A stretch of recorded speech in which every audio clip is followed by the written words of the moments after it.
In the figure above, a circle is tangent to a pair of opposite sides of a parallelogram.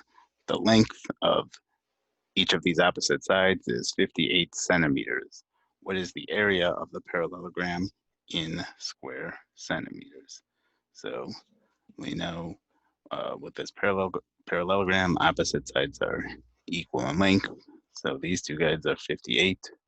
And then we also know, so these two guys are going to be equal, but we don't know what they are. And then we want to know the area of our parallelogram. So how do you find the area of a parallelogram? It's the same as you would do for a square or a rectangle. It's just base times height.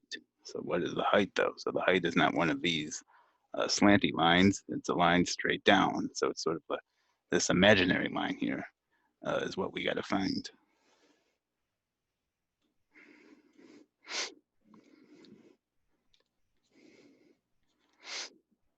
So our area for a parallelogram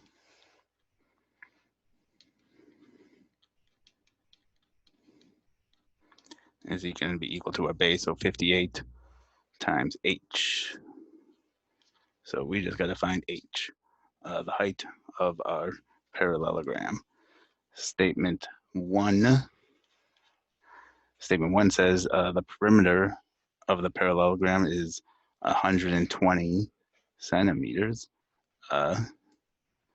So what does that mean? So these guys together are already 116. So that means these two guys here are just 2. So this is really not drawn to scale. But that's okay. They do warn us.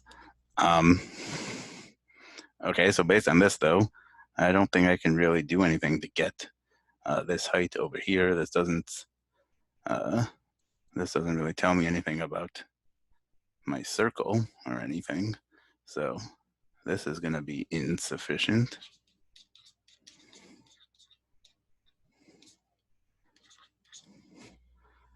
Statement 2 says the circumference of the circle is pi centimeters.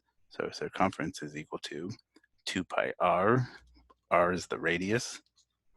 So 2 pi times our radius is equal to pi.